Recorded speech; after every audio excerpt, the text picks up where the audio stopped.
Good morning, good afternoon, or good evening, my fine friends. Welcome to the first episode proper of the 14th season of the Tom Petty Project podcast. I'm your host, Kevin Brown, and this is the only weekly podcast that digs into the entire Tom Petty catalogue song by song, album by album, and includes conversations with musicians, fans, and people connected with Tom along the way. Before we dive into social media, I just want to give out another good shout out to friend of the podcast, Jake Thistle, whose American Idol audition aired earlier this evening as I'm writing this. And I wanted to say thanks to Laura McDowell of Cliffwood Garden Music for giving me a heads up about a YouTube channel that was streaming the broadcast so I could tune in. And I'll admit that I don't really watch any of the televised talent shows. I tend not to know or like a lot of the music that's played, and so I'm sure I miss a lot of incredible performers, but it was slightly surreal to see Jake performing in front of Lionel Richie. I mean, I couldn't tell you a single song that Luke Bryan or Carrie Underwood performs, and I'm sure they're marvellous artists, but Lionel Richie was a massive act when I was growing up, and I've since gone back as in my later years and become a big fan of the Commodores. So, he's a legit top-tier songwriter and performer, so to see him giving Jake so much praise was incredibly cool. Of course, those of us who are already Jake fans aren't really surprised that he punched his ticket to whatever Hollywood Week is. And one thing that really came through and was commented on was Jake's confidence. You could tell that he wasn't overwhelmed at all, but when you think about the people he's already played with and hung out with, a three-person panel like that isn't going to come close to throwing him off his game. So I'm looking forward to following his progress on the show. I might just have to have it on mute when Jake isn't singing.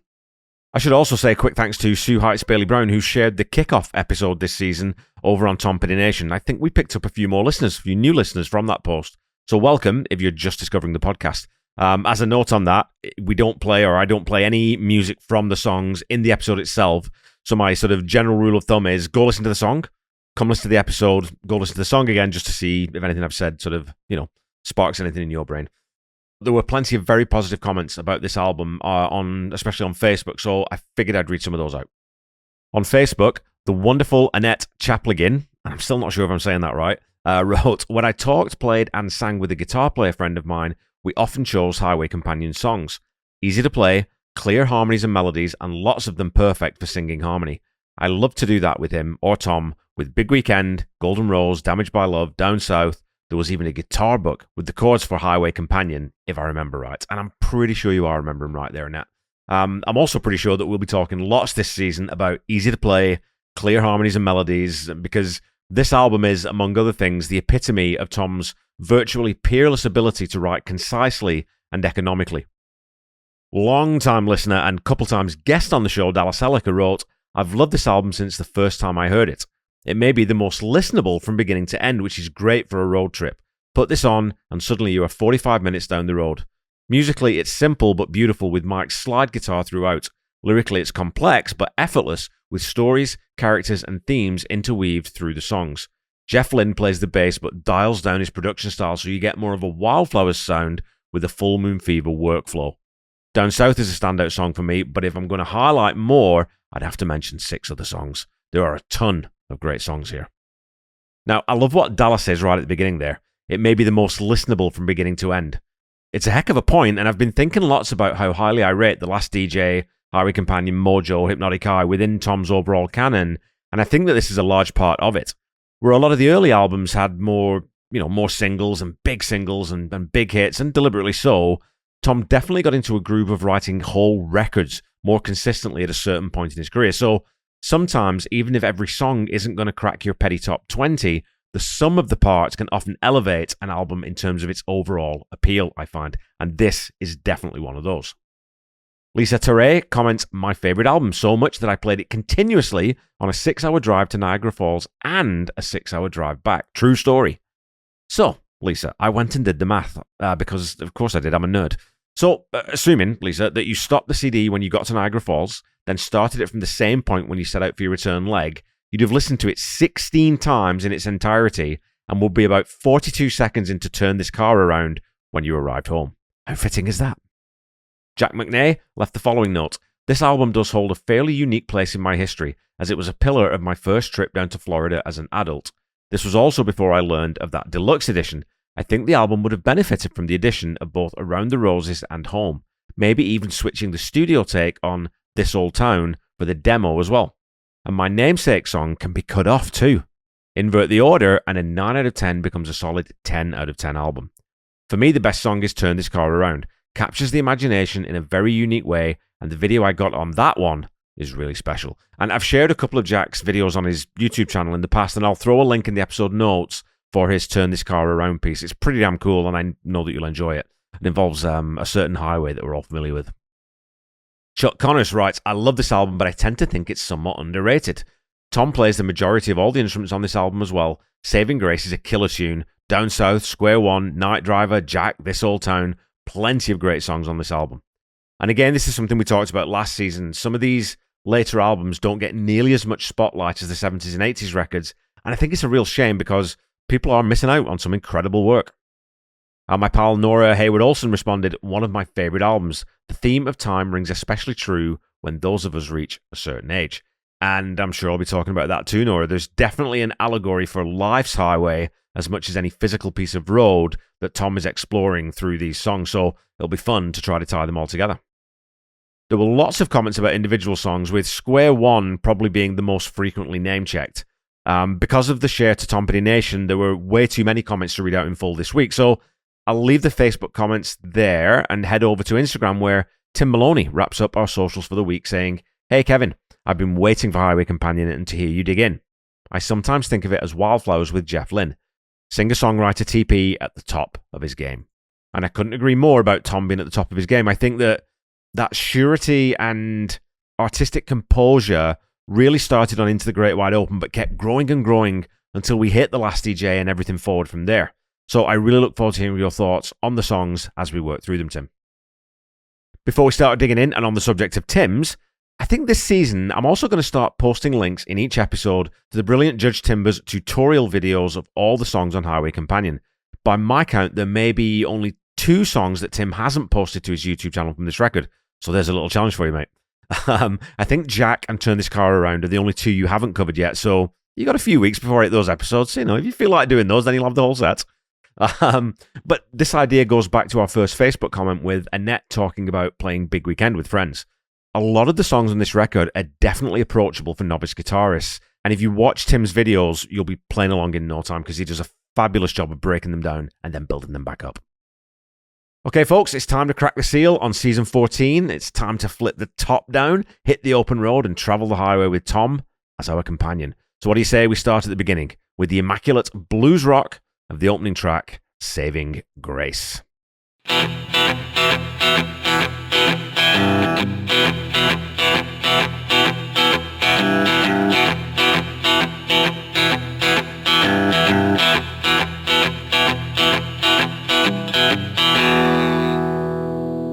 Highway Companion is the last album for which I'll have author Paul Zollo's interviews with Tom to refer to. Paul had actually wrapped the book and it was about to go to press when Tom called him about Highway Companion. Here is what Paul says about that conversation and about these songs. He says, as this book was about to go to press, I received a phone call from Tom. He was in a happy place, just having come off a successful summer tour and having recorded several songs for his forthcoming solo album, Highway Companion. He was thrilled with the music he, Jeff Lynne, and Mike Campbell were creating, and he invited me to come have a listen to their work in progress. It was the 11th hour in the production for this book, but I couldn't resist the opportunity to hear a few new songs, so I headed to Malibu, listened to some songs, and asked Tom a few more questions. So first of all, how cool is that? I mean, I can attest that anytime you get to listen to new songs from one of your favorite songwriters, it's an absolute thrill, especially if you hear them in their infancy. And we discover in conversations with Tom Petty that Saving Grace seems not to have been the initial choice of opener. Paul says to Tom, Turn This Car Around is a great opener, it's a powerful song. To which Tom replies, yeah, it says opener to me. So my guess here is maybe the label, American Recordings, maybe they pressed Tom to lead the album off with the big single, although Tom and Paul don't talk about Saving Grace in the book, so perhaps it was a late addition to the track listing, it was one of the last tracks to be recorded maybe, or written, and hadn't been finished when the two of them sat down to talk. So maybe once you've got Saving Grace, you think, okay, yeah, that's the one that has to open the album. It was released as a single on the 4th of July in 2006, ahead of the album release on July 25th, and it was the first single since Wall's Circus to chart on the Billboard Hot 100, and the last of Tom's songs to crack that chart at all. It peaked at the number 100 spot, which kind of defies belief in a lot of ways. I mean, it reached 26 on the mainstream rock chart and number 1 on the AAA chart, It was also the first single to chart in the UK since You Wreck Me, and the last song Tom would see on that chart too. So I find it interesting and very, very cool that there is so much love for this record, that people have expressed on Facebook so far, and when you have conversations with Petty fans, even though it was not a huge commercial success. I think it shows that Tom's fans aren't shallow and recognise the artistry and quality of his work outside those mainstream hits. I guess it is fair to say too that you don't find too many 56-year-old rockers sitting on top of the charts, right? And it's important to remember that between the release of The Last DJ in 2002 and Highway Companion in 2006, legal streaming platforms had started to really explode onto the scene, with iTunes being launched in 2003 and Spotify being formed as a company in 2006, but with Rhapsody and Pandora already being well-established online streaming services, even though back then they were called internet radio in a lot of cases. So that to say, the whole music landscape was changing at a rate that not even Tom could have foreseen or kept up with, and thankfully, he didn't bother trying to chase trends or fads. Instead, he went backwards through time to find a groove and a vibe that would be instantly familiar. The song opens with that iconic finger-picked guitar riff, and if you speed it up by about 20 beats per minute and pitch it up from E to A, you end up roughly at LaGrange by ZZ Top, right? It has that same stutter-step slickness to it that both guys inherited from the late, great John Lee Hooker. If you've never heard the song Boogie Chillin', there's a link in the episode notes that you can check out to hear that's the great granddaddy of both of those two songs. That simple lick has a gorgeous natural distortion that's clean and almost certainly not running through any sort of distortion pedal. It's a pure sound, the sound of the electric blues. On the second beat of the second bar, you then get that fantastic rattlesnake percussion that is played on the hi-hat stand by Steve Ferroni in the eventual video. More on that later. Of course, it's played by Tom on the album, and it's a wonderfully inventive little addition to the track. And I'd love to know whose idea that was, and how broadly everyone smiled once they thought of it and had heard it in the final mix, because it really gives the song so much character right at the start. So we have Tom on guitar and Tom on drums, and then Tom coming in with that great vocal.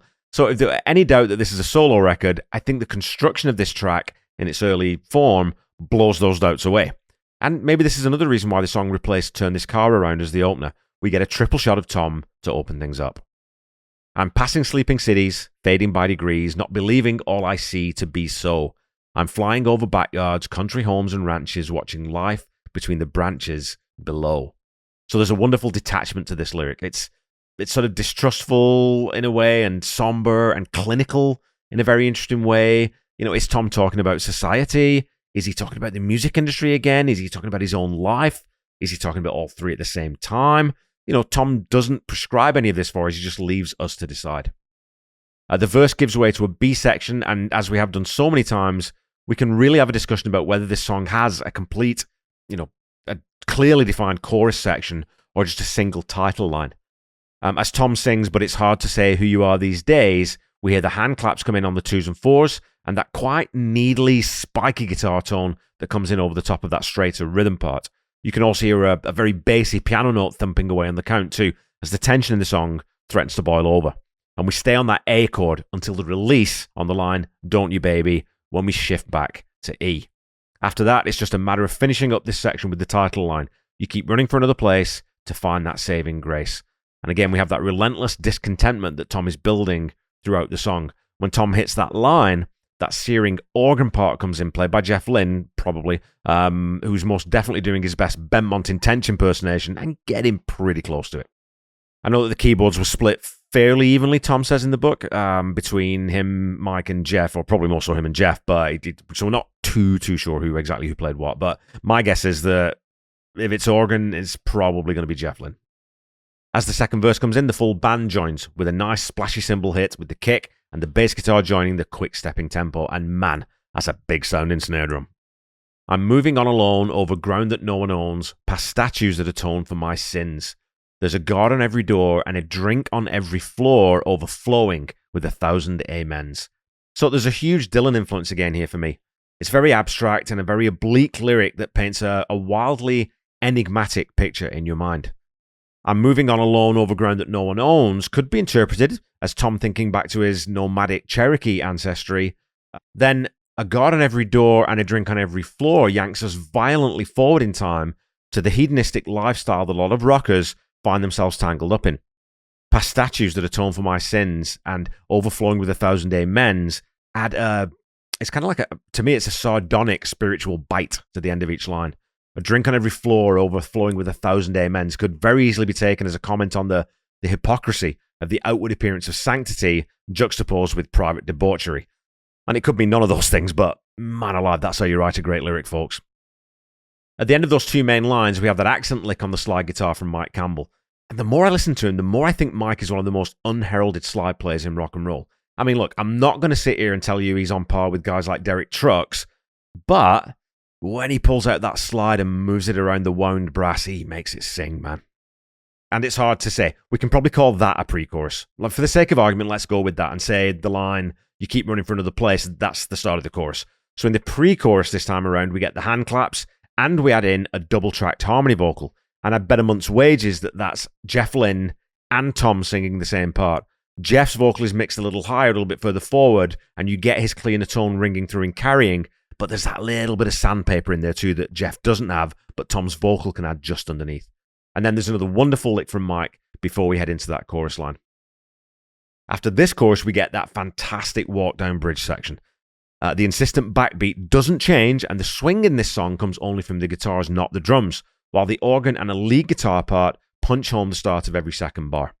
The bridge section ends with the chord progression going up to the major fourth, then the major fifth, with a compact little lead guitar accent before we head out into the final verse-chorus section.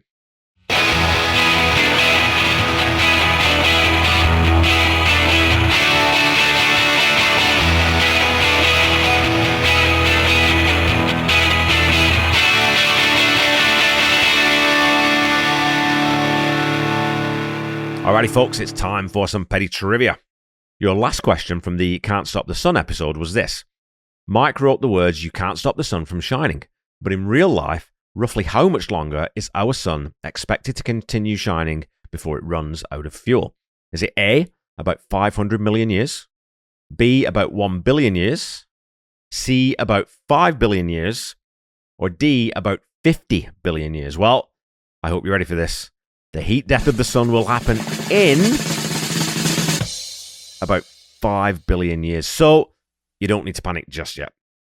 Right now, the sun is about 4.6 billion years old, and it sits comfortably in what astronomers call the main sequence, steadily fusing hydrogen into helium in its core. That fusion is what produces the light and heat that make life on Earth possible. But in roughly 5 billion years, the hydrogen fuel in the core will begin to run out. At that point, gravity will win the tug of war, the core will contract and heat up, and the outer layers will expand dramatically. The sun will swell into a red giant, potentially engulfing Mercury and Venus, and making Earth completely uninhabitable long before it's physically consumed. Eventually, the sun won't explode as a supernova, it's not massive enough for that. Instead, it will shed its outer layers into space, creating a glowing shell of gas called a planetary nebula. What remains at the center will be a white dwarf, a dense Earth-sized stellar remnant slowly cooling over billions and trillions of years. So, in that sense, you can't really stop the sun, but like everything in the universe, even it has a life cycle. It's a long arc, measured not in decades or millennia, but in billions of years. A reminder that even the most constant thing in our sky is ultimately temporary. Okay, last season we blended petty trivia with radio trivia. This season, it only seems reasonable that we throw in some highway trivia. So that's where we're going to kick things off, kind of. Your question for this week is this. I'm going to give you a line from a song that was written by an artist that I drew a comparison to last season during the Man Who Loves Women episode. This is the line. I don't want to be a constructor of highways, a sweeper of sidewalks, I've got to do it my way. But can you tell me which album this line is taken from? Is it A, Lola vs. Power Man and the Money Go Round Part 1 by the Kinks?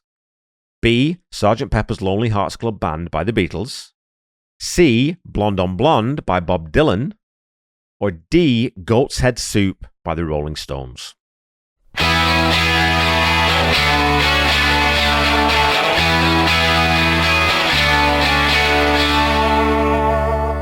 Okay, back to the song. The third verse sees the introduction of the piano playing a fantastic rapid-fire triplet on the root and fifth notes, E and B. So because the song is a really cool swing groove, you count 1, 2, 3, 1, 2, 3, 1, 2, 3, 1, 2, 3, 1, 2, 3 on each count. You know, da-da-da-da-da. It's got that. This is so quick. And it effectively syncopates that part against the 4-4 of the backbeat. Again, it's a very effective addition here before that big sweep back down the keyboard during Mike's guitar fill. The turnaround from this verse into the pre-chorus, here's a terrific sweeping slide down from Mike that almost sounds like a fast car whizzing by you on the highway. To close out this song, we get a repeat of the chorus with the insistent piano joined by that searing organ part again, the harmonies and the guitar licks before that big step down progression from the bridge and a big chord to finish. It's a hell of an opener. And you have to say, if these are the 12 tracks you're going with on this album, this one definitely is the most natural opener, and it makes Turn This Car Around work so much better as the side closer. You know, because you have it's a similar feel and vibe sonically in that one, so they dovetail really, really well. You keep running for another place to find that saving grace. Probably doesn't hit in the same place for most Pettyheads as most things I worry about never happen anyway, but I think there's a comparable profundity to it. That search for spiritual or social or emotional redemption is a journey, and one that can often feel just out of reach and just unattainable, but you run on anyway. Maybe it isn't given equal billing to the sensational line in Crawling Back to You because this song is more of an uptempo rocker rather than a baleful mid-tempo ballad. But either way, it's another excellent line that examines the human condition without either prescribing a remedy or casting any judgment. And I didn't talk about the lyrics in that last verse, so let's do that for a second. You're rolling up the carpet of your father's two-room mansion. No headroom for expansion below. Again, there's a heavy sarcastic or sardonic jab here. Calling something a two-room mansion is really calling out delusions of grandeur. And there's a corner of the floor they're telling you it's yours. You're confident, but not really sure. That last line really solidifies the narrative point of uncertainty and dissatisfaction that the song investigates overall. Right, I've made the argument in conversation with several people that Highway Companion is the only true solo album that Tom ever made. Of course, Full Moon Fever was largely co-written with Jeff and at times Mike, and Wildflowers really was a Heartbreakers record musically that was so personal in the end it had to be released as a solo album. But from the off, with that triple shot of Tom in the intro of this song, we're getting a truly individual effort. There is a line that wasn't written by Tom on this album though, which we'll get to, but it wasn't written by Mike or Jeff either, and I'm sure some of you know which one I'm talking about and who wrote it. So the last note I'll make on this one is the video. It's somewhat of an eyebrow raiser that Tom got the band in to make the video when none but Mike played on the song. We all know that Benmont wasn't happy about Full Moon Fever and wasn't massively convinced that Wildflowers wasn't released or shouldn't be released as a Heartbreakers record, but I don't know if I've ever read or heard him talk about Highway Companion.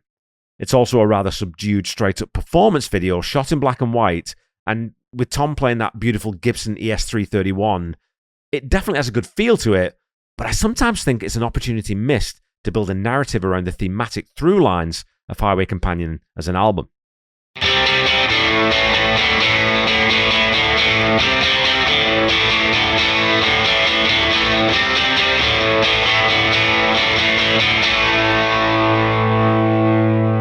Okay, Pettyheads, that's it for this week.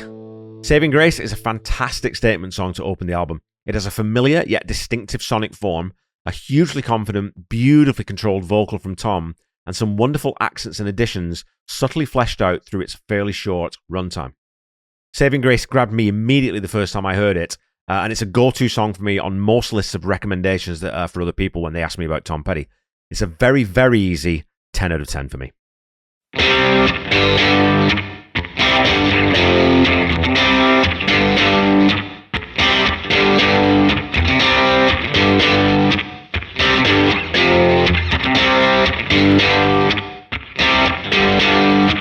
The Tom Petty Project is a proud member of the Boneless Podcasting Network, which is a loose collective of podcasting friends and acquaintances brought together and championed by the inimitable Chaz Charles. Go check out the roster by clicking on the link in the episode notes. My pals Pete and Brian over at the Honest and Unmerciful Record Review podcast, they just did a review on Houses of the Holy by Led Zeppelin, and I got to tell you, I'm still not sure. I've still not wrapped my head around where the ratings fell on that one. So go listen to that. I'll leave a link in the episode notes for that one too. You can also listen to my other podcast, Seaside Pod Review, that I do with my very, very good pal Randy Woods, as well as the Ultimate Catalog Clash that I co-host with my great pal Corey Morissette. We just kicked off season 8, and we are talking about the first 4 albums by Blondie. Don't forget to follow me on Facebook, Instagram, Threads, and YouTube at The Tom Petty Project, and on Blue Sky at Tom Petty Project. Go follow, like, subscribe as applicable, and again, please leave a review or a rating if you haven't done that already. Keep talking to me on social media, and I will keep reading out as many of your comments as I can on the show.